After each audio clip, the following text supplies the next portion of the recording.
জমে ক্ষীর হয়ে গেছে বাংলাদেশ এবং পাকিস্তানের দ্বিতীয় টেস্ট যেটা সিলেটে হচ্ছে, সেটা একেবারে চতুর্থ দিন শেষে জমে ক্ষীর।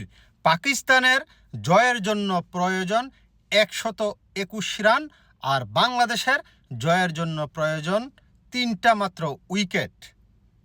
চতুর্থ দিন শেষ, পঞ্চম দিন আগামীকাল ডিসাইড হয়ে যাবে কে জিতবে। তবে আমি বলবো পাকিস্তান যেই লড়াইটা করেছে আজকে, তাদেরকে সাধুবাদ দিতে হবে।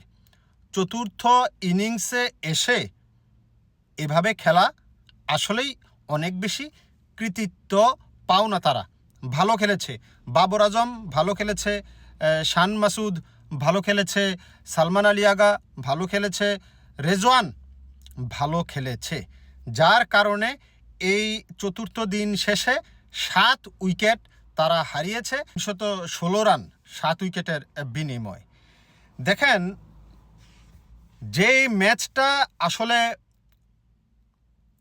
একঘেয়েমি হতে পারতো বা একতরফা হতে পারতো, সেটা হয় নাই, কারণ পিচের কারণে।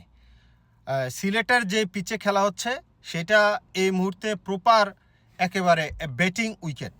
বাংলাদেশের বোলাররা ভালো বল করেছে, যথেষ্ট পরিমাণে ভালো বল করেছে, লাইন এবং লেন্থ সুন্দর ছিল, কিন্তু পাকিস্তানের ধৈর্যকে প্রশংসা করতে হবে।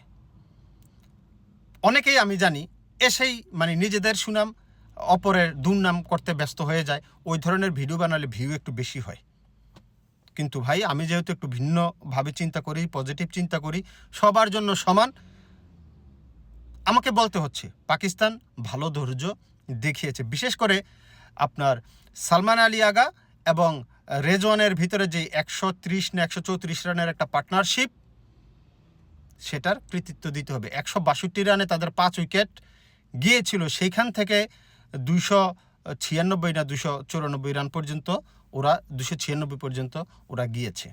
134 রানের যেই পার্টনারশিপটা প্রশংসার দাবিদার।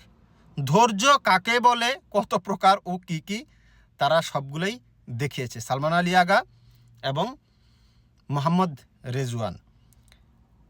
এর আগে আরেকটা পার্টনারশিপ করলো বাবর আজম, ভালো পার্টনারশিপ ছিল। এর আগে আবার আরেকটা পার্টনারশিপ করেছিল বাবর আজম এবং ক্যাপ্টেন শান মাসুদের। শান মাসুদ 71 রানে আউট হয়েছে।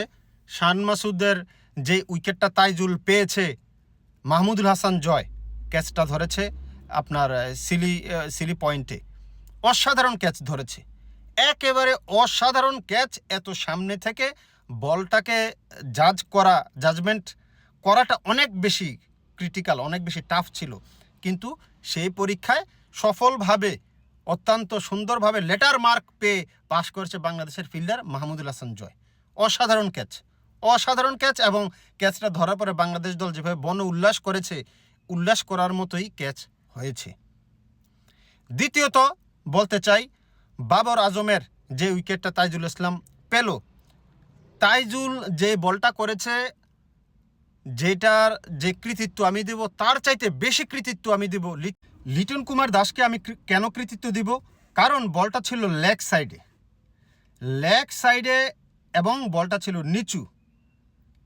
লিটন কুমার দাস আইডিয়ার উপরে কিন্তু হাতটা দিয়েছে ওইখানে। সেম ধরনের অনেকগুলা বল রেজওয়ান মিস করেছে, ক্যাচ হয় নাই, পায়ে লেগেছিল কিংবা কোনো কিছুতে লাগে না, কিন্তু রেজওয়ান হাতে বল নিতে পারে নাই, তার পায়ে যে লাগছে বা পায়েও লাগাইতে পারে নাই, ছুটে গেছে এই ধরনের। কিন্তু লিটন কুমার দাস বুদ্ধিমত্তার সাথে বলের লেন্থটাকে জাজ করতে পেরেছিল যে এই লেন্থে বলটা আসতেছে, এবং সেই ক্যাচটা তালুবন্দি করতে পেরেছে। কৃতিত্ব লিটন কুমার দাসের। লিটন কুমার দাস এটা ছাড়াও যেভাবে কিপিং করেছে, উইকেটের পিছন থেকে বোলারদেরকে যেভাবে গাইড করেছে, অসাধারণ। লিটন কুমার দাস যে ক্যাপ্টেন, টেস্টের ক্যাপ্টেন না, টি-20-র যে ক্যাপ্টেন, মাঠে এটা বোঝা যাচ্ছে যে সে বোঝে, বোলারদেরকে যেভাবে গাইড করেছে, অসাধারণ অসাধারণ অসাধারণ। তারপরে যদি আসি, যে আরেকটা ক্যাচ নিয়েছিল মেহেদী হাসান মিরাজ স্লিপে, অসাধারণ ক্যাচ ছিল, একেবারে অসাধারণ ক্যাচ ছিল, সেখানেও বাংলাদেশের ফিল্ডাররা বন উল্লাস করেছে। একেবারে অসাধারণ এক কথায়।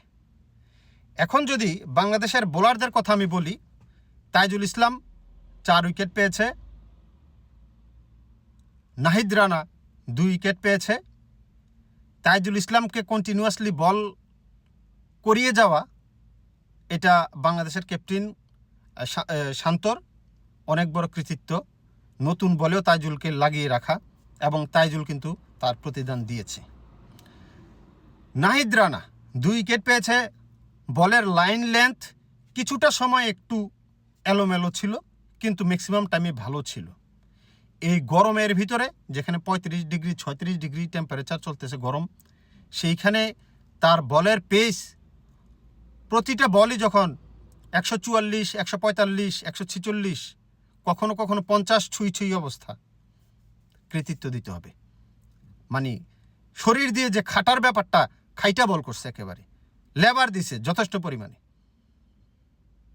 2টা উইকেট যেভাবে পেল, শান মাসুদের উইকেটটা আমার কাছে, না সরি, সাউথ শাকিল অফ স্টাম্পের অনেক বাইরের ওয়াইড ইয়র্কার লেন্থের বল, সে কী খেললো এটা আমি আসলে বুঝি নাই।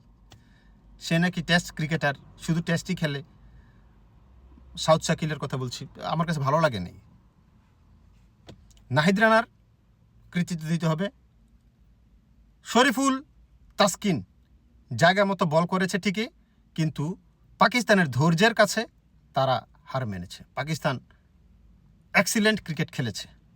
যখন চতুর্থ ইনিংস, রানের প্রেসার, 437 রান করতে হবে, সেই জায়গায় আসলে তাদের ধৈর্য এবং সাহস আমাকে ভাবায় কৃতিত্ব দিতে হবে।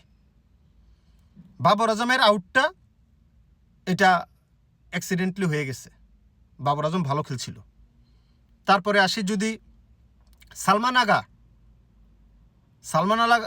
আলী আগা যেই বলটাতে বোল্ড হয়েছে, তাইজুলের একটা আর্ম বল ছিল, অসাধারণ ডেলিভারি ছিল তাইজুলের। অসাধারণ বলতে একেবারে অসাধারণ। এটা আমি সালমান আলী আগার দোষ খুব বেশি একটা দিব না, এটা যথেষ্ট পরিমাণে ভালো একটা বল ছিল। এই বল মানে 5টা বল যদি করে, 3 থেকে 4টা বলেই বিট হবে ব্যাটসম্যান। মোহাম্মদ রেজওয়ান 75 রানে অপরাজিত আছে, তার সাথে আছে সাজিদ খান।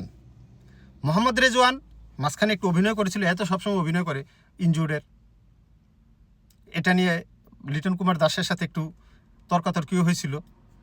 লিটন কুমার দাস ক্লিয়ারলি বলছে যে অভিনয় শুরু করে দিছে। তারপরে শান্ত আবার হিন্দিতে বলতেছিল, উর্দুতে বলতেছিল যে 50 টাকা কাইটে রাখ, ওভার অ্যাক্টিং, এটা নিয়ে আবার একটু তর্কাতর্কি হয়েছিল। যথেষ্ট ভালো খেলেছিল মোহাম্মদ রেজওয়ান। কিন্তু রেজওয়ানের যে ভুলটা আমি বলবো, আপনি যখন স্বীকৃত ব্যাটসম্যান, আপনার নন স্ট্রাইকে হাসান আলী কিংবা সাজিদ খান, এরা তো স্বীকৃত ব্যাটসম্যান না। আপনি ওভারের প্রথম বলে কিভাবে সিঙ্গেল নেন? হাসান আলীর উইকেটটা যেভাবে পড়লো, তাইজুল যেভাবে নিল, এটা মোহাম্মদ রেজওয়ান কেন আপনার দ্বিতীয় বলে, প্রথম বলে সিঙ্গেল নিয়ে আপনি তাকে দিলেন? কেন দিলেন? আমাদের লিটন কুমার দাস 126 করছিল, মনে আছে? কাকে নিয়ে?